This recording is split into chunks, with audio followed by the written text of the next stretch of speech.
Welcome, welcome to another week of Medicine Ball, ladies and gentlemen. Gentlemen and ladies, it's your boy LS3, and let's get it started. Let me hear that beat drop one time though. Hey, Medicine Ball with your boy LS3 to be exact, and if you ain't in shape, then at least your brain should be. Thank you. Welcome to Medicine Ball, where we focusing on giving your brain a six pack. On my forum, we talk about everything relating to mental health. Whether you be somebody who suffers from stress, depression, anxiety, or any type of mental health illness, we are that platform to discuss it. Maybe you don't suffer from any type of illness and you just need some tips and tricks to help you deal with and get through this thing called life. We are here for that. You could have been anywhere in the world today and you chose to be here with me, and you guys know I do not take that lightly, and I thank you.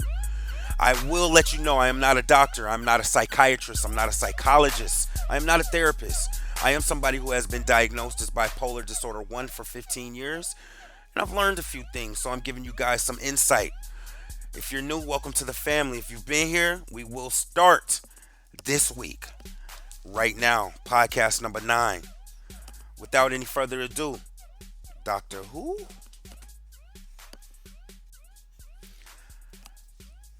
Medicine Ball, welcome, ladies and gentlemen. So today's podcast is called Doctor Who. Doctor Who. Um, I actually had to come back and do a fresh podcast for you guys. I had something that I already had planned I was going to release that's going to get pushed back, but I felt this was important. Um, I had actually at least 4 people in some sort or another, in some form or another, either talk to me about dealing with the therapist or asked me about um, the whole therapist thing and how that works. So, the first thing I want to talk to you guys about is my experiences, man, and how it worked for me and what I really got out of it. So, as most of you guys know, if you've been following along, I've been diagnosed bipolar disorder 1 for about 15 years. I've gone through the medication thing, I've gone through the therapist thing, and my experiences with that is a unique one. Now, with me, by the time I got to a therapist that really I felt understood me and was going to be able to actually help me as far as that part of the treatment with speaking with somebody and opening up to somebody, I had been through a lot. Um, I was lucky enough to find the therapist who I felt like I clicked with through a referral. And I'm going to get into that in the next part of the seg about how some of the best ways are to actually go out and find a therapist and some of the things about it. But my experiences, I'm going to talk about 2 parts of my experience. The first part I want to talk about is the idea of me coming to terms that, hey, you're going to have to talk to a therapist. I was kind of thinking like, man, I'm talking to a shrink, and it wasn't cool to me. It wasn't anything appealing about it. I didn't see how it could really help me. I felt like it made me come off as less of a person, and this was at the time. I no longer feel like this, but I felt like it made me come off as lesser than everybody else, or like I was defective or something was wrong with me. So I had to get past the idea that it was something wrong with me or me going to a therapist was not going to be beneficial to me. And the reason I had to do that is because if you don't see anything that can benefit you from doing it, you're not going to take it serious. And it's something that needs to be taken seriously, because if you're diagnosed with a mental health illness that requires medicine, you got to take that serious, man, because you're going to be given medicines to test, et cetera, et cetera. So the first thing I want to say, and the reason I don't want to make it a race thing, but I want it to be clear because I want to big up my doctor. He was a white guy. He was just a straight up and down cool white dude, and I had to get past the part of me that was like, yo, there's no way this guy can relate to me. There's nothing this dude can do for me, and those things of that nature. I also had to get over of what I saw on TV. The stuff that you see on TV, man, when these people are sitting there talking to these therapists and they're letting out all these dark secrets, whether it be on a sitcom or a cartoon or something like that, that's something different, man. That's them paying those people a good amount of money to sit there and just basically talk about their problems. And a lot of times, the way that they portray it is this person is going to tell you exactly what's wrong with you. And if you follow it, you're going to have some type of breakthrough. And don't do that. It's that's highly unlikely, and that's not the case a majority of the time. So I had to get out of that to be get out of that mindset so that I can go ahead and get some benefits. Um, this doctor was just so dope, and I'm gonna give you, like I said in the next seg, some things to look for, ways to go about it. He eased me into it. So at first, the first couple of times, and the way it works is, well, the way it worked in my diagnosis is, at the beginning, you go often. So you might go like maybe 3 or 4 times a month, and then as you go on, they start spacing it out. So it might go from like 3 or 4 times a month to twice a month to once every 3 months to one, et cetera, et cetera. He set it up great. He made me feel comfortable because he understood that me and him were going to have this relationship of trust and open speaking, and he made that clear to me in order for us to be beneficial in that particular situation. So he got me into it, and when I tell you, man, this dude was like my best friend. I considered him my best friend. Now he might have not considered me to be his best friend, but it was just like he had a way of showing he cared. Not all therapists are like that. So once you get to that point, it becomes beneficial because the main part about it that I felt that was so beneficial is you're able to talk about something and discuss something openly that you might not be able to talk to about your friends. You maybe can't talk to your friends about racing thoughts and, the things that are actually racing in your mind. You may not be able to talk to your friends about feeling depressed for 2 weeks and not even showering. The therapy part, that is very important. That is a confidence in a relationship which you have with somebody who is not going to judge you. Now, I was able with this doctor to get a clear understanding of how it works and how you guys actually kind of work in a tandem. So this guy and me spent a first majority of my beginning time of being in therapy helping me to find a medicine that side effects were just not so overwhelming that I couldn't deal with them. And listen, when you're dealing with your body and side effects, you got to be able to speak with somebody, and their therapy is really important for that. So that helped me out because I think I was switched from like 3 or 4 different medicines, man, and that can really be tough on your body. Each one does something different. It has a different side effect, and you need to be able to talk to someone where you can say, "Hey, I don't think this is strong enough. Maybe we can raise it and have a trust." So I was able to build up a trust with them, and it was really, really awesome. So, a lot of the things that go on when you're first diagnosed, and kind of my experience was a lot of adjusting of the medicines, a lot of getting comfortable, a lot of being able to openly speak with somebody about something that's very serious that's going to affect you the rest of your lives. And it encompasses everything. Like I was able to speak with him about, if I was drinking too much, and he would let me know what was going on, what it would do with the medicine, and it was just a clear cut trust. That was my first part. That's the first part I want. So I want to tell you guys, when done right, um, the therapy can be really beneficial. It can be really helpful, and it's actually crucial to you starting to cope with the idea that you may have to take medicine for the rest of your life and kind of what's going on with your diagnosis and your mental illness. And there's a second part. So this is why I went ahead and decided that I needed to put this podcast out. There is a dark part out here, and I'm going to go ahead and be honest with people. And I don't want to scare anybody, but I want to be brutally honest and let you know what you're in for when it comes to finding a therapist, man. Not all therapists are the same. It's just like it is with anything else when it comes to the business world. Everybody doesn't do their job. Everybody doesn't like their job. Everybody doesn't care for you the way they should. And I think that some therapists can get kind of jaded and get in the ebb and flow of doing things and get jaded and just used to, There are people who take advantage of the medicines. There are people who take advantage of their mental illness. There are people who use it to mooch, take advantage of maybe government benefits or getting off of work. There's plenty of that going on, but it's not a majority. And I find that a lot of therapists feel like that's the majority. So there are situations where I come across therapists to where I can say, hey, I don't feel anything. Can we bump this up? And they'll be like, well, you're okay. That should be good for now.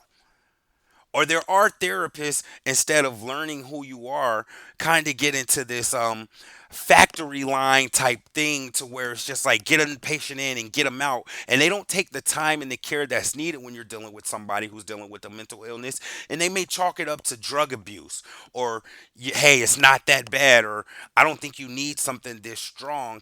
And that's the other side of it. So one thing that I'm actively pursuing, and I don't want to blast too much, is but a way to get referrals or kind of get tips and tricks on therapists, because it can be very disheartening if you're a person dealing with a mental health illness. You're having to switch medicine, so your body's going through a lot, and then the one person who ultimately has control over things such as your medicine, or if you need some time from work, doesn't trust you, or gives you the feeling that they kind of feel like you're taking advantage of the situation or milking it, or it's not serious, that can make you want to give up. It can be very disheartening. And just in speaking with people, the things that you have to go through, everybody wants to address the mental health thing, but I feel like if you want to address it and you want people to get help, you should make it your top priority for it to be as easy as possible for people who might be going from a mental health illness that could cause some danger or cause a flare up or cause something more serious to happen. I feel like you should make it a lot easier, or the people who are in that field should be a little bit more specialized with the things they're saying. See, what you don't realize is that person who just went and committed that shooting, which again, I am not justifying. Nothing cool about any of this tragic thing that's going on. But maybe that person did go to the doctor and try to get help. Maybe their therapist didn't understand or care about them enough to take the time to give them a proper diagnosis. Maybe the therapist didn't care enough to make sure that they were asking them, do you have any thoughts of hurting yourself? See, we have to hold everybody accountable. We do. But that works on both sides. And too often I'm finding people that want to reach out and want to get help and, deal with their depression or their anxiety, but they don't know how to find a doctor. And the doctors that they have available to them aren't worth a damn. So let's thinking about it. You're asking a person who's dealing with depression or anxiety or the death of a family member or somebody who's going through a tragedy that just happened in their life to go and get help. But not only that, after going through all of that and pulling yourself together to go get help, it may not be the result you wanted. But I'm here to let you know, if you're one of those people who are going through that and you're able to get up and to continue to fight and say, hey, this is my mental health and I'm going to do something about it, you're special. I let people know who suffer from any type of mental illness, but they're still getting some type of therapy or speaking to a doctor, or even if you're not even doing that, you're just pursuing a way to get better or to better yourself, you're special. And I truly salute you. But fear not. I don't want anyone to be worried and get down, because this is Medicine Ball. And coming up here in this next seg, I'm going to let you guys know some tips and tricks to find you a therapist, all right? So listen, check this beat. Again, it's Medicine Ball with your boy LS3, and I'm going to get right back to you, all right? Let's get it.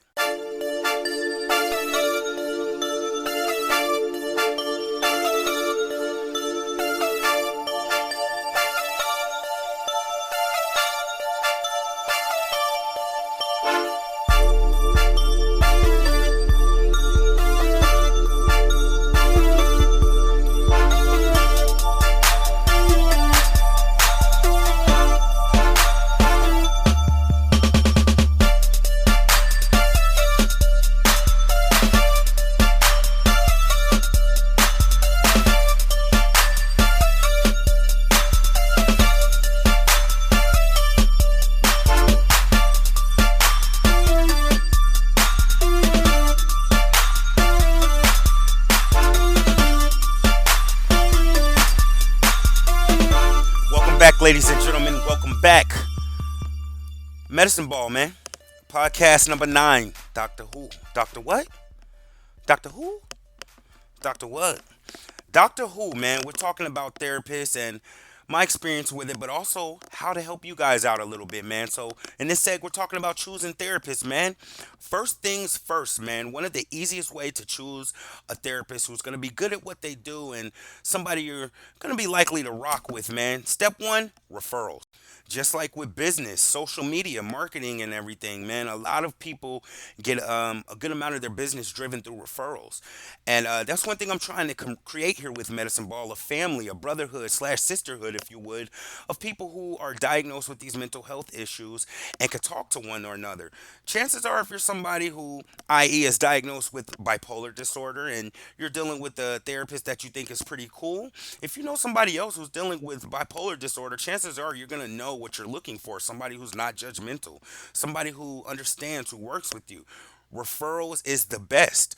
A lot of times, mental health illnesses are in your genealogy, so that means that somebody in your family has them. Maybe it might not be your mother or your father, but if it's your cousin or your niece or your nephew or something of that nature, and somebody that you can speak to, reach out to them. Ask them who their therapist is. If they're in your network, give them a shot. The second one you want to do, man, research. You got to do your research. It behooved you when you're dealing with your mental health. It's a little bit different from just like, hey, I got to go find a foot specialist. No, you probably want to look into the doctor. Find something about the doctor that you can relate to right up front. I'm actually surprised at the amount of people who don't look up and see what school that doctor went to. I'm a UGA Bulldog fan. If I see my doctor, and it might not mean anything, but just anything to try to find a common ground. Hey, he went to UGA. It's a place where you can start speaking. You got to remember, this is a person who's going to be helping you deal with something that affects you every single day and will for the rest of your life. Do your research. It's not to be taken lightly. This third thing, man, this third thing is not for the faint of heart, and it is trial and error. Trial and error. It may be frustrating to maybe miss a day at work. It may be frustrating to have to drive an extra 10 or 15 miles to get to a therapist who is actually going to be good for you, but we're dealing with your mental health here.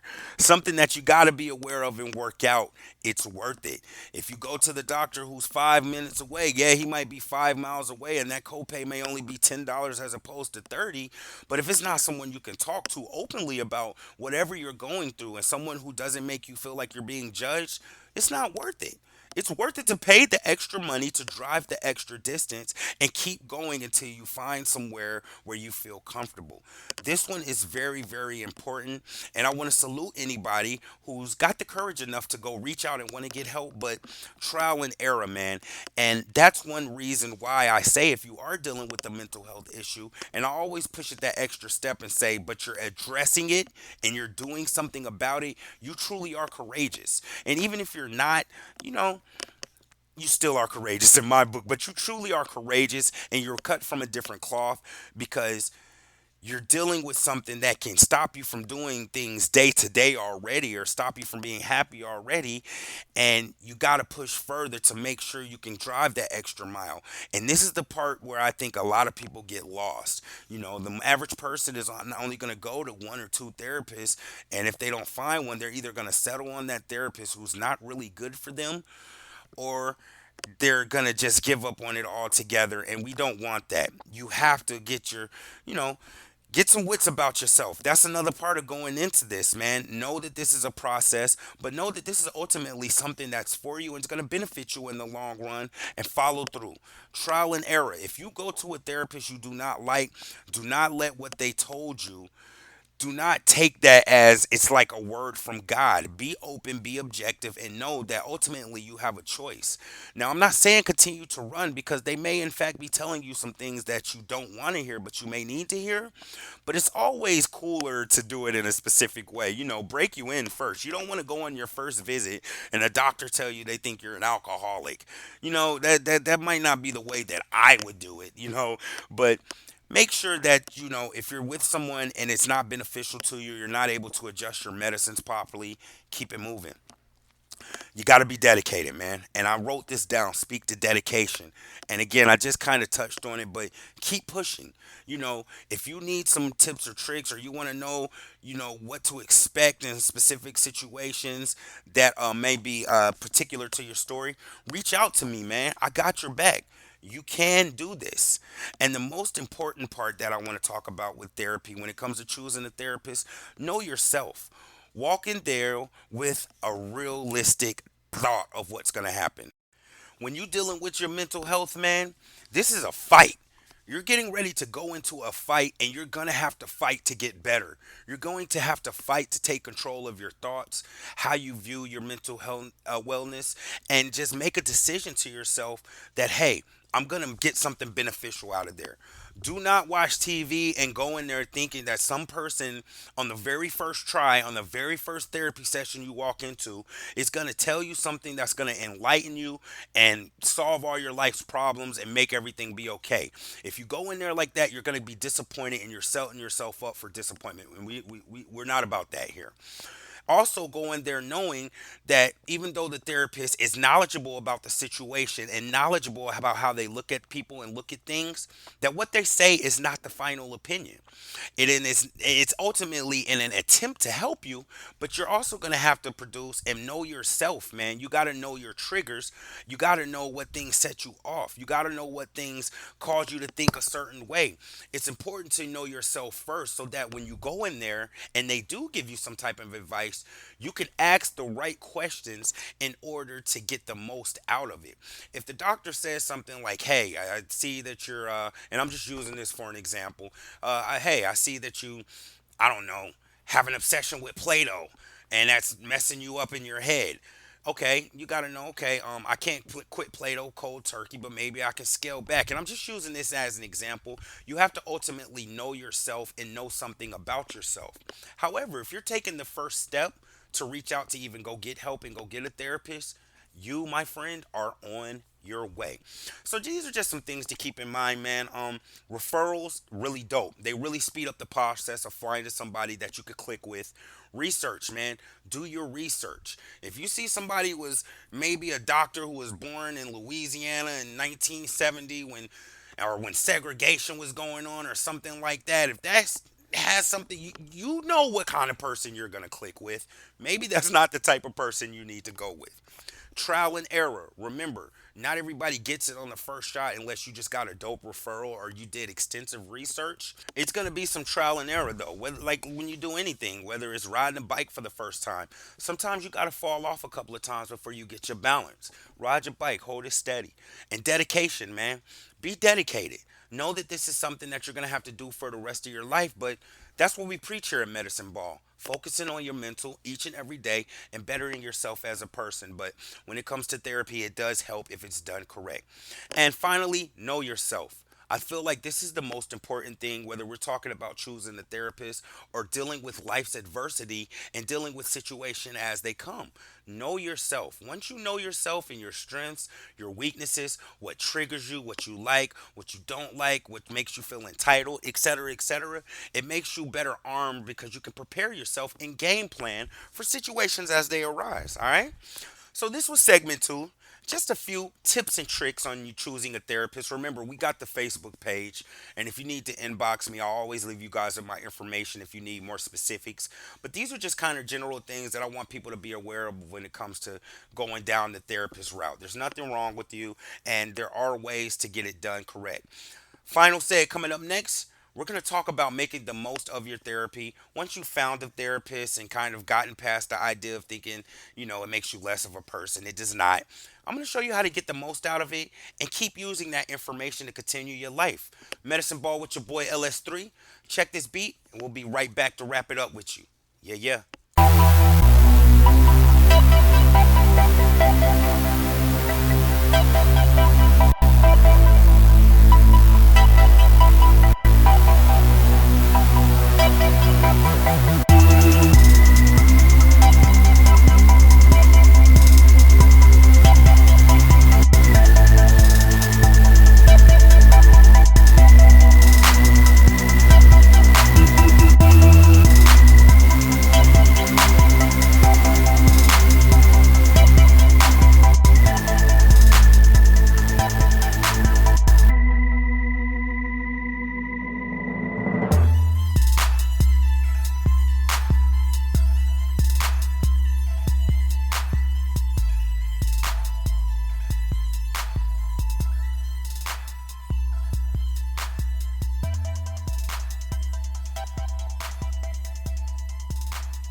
Welcome back, ladies and gentlemen, gentlemen and ladies. Medicine Ball with your boy LS3. If you ain't in shape, then at least your brain should be. As usual, we be focusing on giving your brain a six pack. Today's podcast, Doctor Who. We've been talking about therapy. So in the first seg, I gave you guys my experiences on dealing with therapists and therapy, and with me being diagnosed, I've been through plenty of that. So I gave you a little insight on that. The second seg, I gave you guys some tips and tricks for searching and finding a therapist who's worth it, man, and how you should go about trying to locate one if you're having trouble or you don't know how. And in this seg, we're gonna talk about the most important part, and that's getting the most out of your therapy, which is exactly what it is, therapy, a therapy session.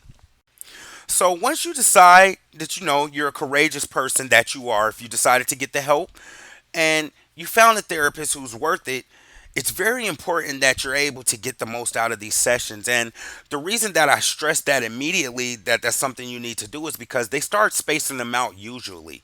With the way that healthcare is set up, and not only that, how busy these guys are, you will go from multiple sessions to eventually maybe only seeing your therapist once or twice a year. Not only that, with the way that things constantly change and switch, I want to, make sure that you're able to get the most out of the sessions if you found a good therapist, just in case they switch out of the network, you lose your job, things happen. So that's what I'm going to talk into. The first thing that I want to speak to is honesty. There's a saying I hear people say, never lie to your lawyer, never lie to your doctor. If you're doing therapy and you're dealing with a therapist, your therapist is your doctor. You got to be honest about it. So if you're somebody who maybe likes to enjoy a drink, if you're somebody who maybe likes to smoke a little weed, if you're somebody who participates in other things of that nature, you have to be honest with your doctor about it. And it's not something that you should be ashamed about. And there's a couple of reasons for that. The first reason is it's quite possible that you're self medicating. Whatever anxiety or depression or mental illness that you've been diagnosed with, if you're just now starting to get therapy, you've been self medicating. You may have not known any other way around it. The other thing is it could be used to be covering up some deeper issues or some deeper things that are going on with you, which kind of, I guess, falls in line with self medicating, but it could be something deeper that the therapist needs to help you and them walk to and get to that place so you can examine it and look at things further. The third reason, which is very important, is if you have depression or some type of anxiety and they give you some type of antidepressant or some type of medicine, alcohol and illicit drugs can affect your medication. If you're taking an antidepressant but you're drinking two or three drinks every day, that may affect how that medicine reacts with you. What also can affect is trigger how the medicine works in your body when it's dealing with changing your hormones and things, because that's what it is, a chemical imbalance that's being changed. But it can really have adverse effects. So honesty is number one, and that goes right into the second part I was just talking about, which is an open discussion about the medicines. So for instance, a person like me, I was prescribed a very strong dose of Xanax. If Xanax is powerful, number one, but if you're a person who is in that situation and it makes you too sleepy, or maybe you can't drive, or maybe you feel like a zombie, you have to be open with that. One of the drugs that I was dealing with, and this is how I learned that you got to be open. I started having troubles, issues sexually, and I was like, what's going on? Come to find out, it was a side effects of one of the medications, and I wasn't open with my therapist about that immediately. And as soon as I said something to him about it, he was like, "Oh man, you should have been told me. This is something that this medicine is known for. Change the medicine, stop that particular. It's over with. Everything was fine." So those two things are hand in hand. Um, the third thing is, if you're taking medicine, and it piggybacks off of that, is prepare yourself for the medication testing. So if you're starting therapy for the first time and they do decide to prescribe you some type of medication, it's kind of a trial and error type thing. They may give you one, and if you're not able to deal with the, again, side effects, one medicine I had gave me night sweats. I had to be like, okay, no, okay, let's switch you to something else. That one had a weird coating on the pill that made my throat feel funny. I mentioned that in an earlier podcast. Okay, let's switch to this one. This one, get ready for the medication testing. And what I try to tell people is, man, even if you're somebody who indulges in a little smoke from here to there or a drink from here to there, give the medicine a chance to work at least. Detox yourself off of that stuff to see if your medicine is really going to work. Because if you're mixing stuff with it, you won't get a accurate reading, in most cases. Um, Take notes, man. You're dealing with your life. You're dealing with your mental health. You're dealing with your lifestyle. They're taking notes. You should take notes. Take notes on when you change your medication. A lot of these medications, the dosage changes. So it'll be the same one, but they increase or decrease the dosage of that same one. Take notes. Invest in yourself, man. You got to really invest in yourself. The other thing is, going on top of that with the notes, and this is another thing, practice anything that they may offer to as a alternative or a way to help you. For instance, if you have racing thoughts and they tell you to practice meditation, practice that. If meditation's not for you, take notes. Be prepared with something to go back and discuss. You don't get to sit in there forever, man. Do not watch TV. Do not watch TV. You don't get to sit in there for hours upon hours and just talk to these people. You got time. Let's be efficient. You want to get yourself up and on the right track, take notes. Practice and discuss the things that you talk about and take notes on it and be aware of that. And the last thing, man, have realistic expectations. Again, I stress to this. Don't look at what you see on TVs, on these cartoons and all of that. These are It's not ideal that you're going to go into one of these situations and somebody's going to give you the key to life and it's going to solve all your problems. It doesn't work like that. It's just somebody who's understanding, who doesn't judge you, who kind of can walk you through the process and get you through the process and give you a professional side. And a lot of that goes into the type of person they are and how they're able to observe you, how you are, and react to that when it comes to dealing with that. But be realistic, it still takes work. Just because you may be suffering with something and you get a therapist or have therapy, it is not it's medicine ball, and that's the idea about behind the show. You're constantly and always looking for opportunities and ways to better yourself. When it comes to getting therapy, you're looking for ways to better yourself, and it's something that you're going to have to continue to do. All right. Hopefully, I was able to help, man. Like I said, I had some people who are interested in getting help and might be suffering, and I know it can be frustrating because you don't know where to start. Hopefully, I gave you guys some insight. I have the Facebook page up and running. You guys have been really good about reaching out to me when you have questions. If you need more specifics, a lot of this stuff can be based on your situation. Reach out to me discreetly. If you ask my opinion, I help you out. I try not to impose. Medicine Ball Facebook page is up and running. You can holler at me on Instagram as well, the real LS3, TheRealLS3. I hope I was able to help somebody and give you guys insight.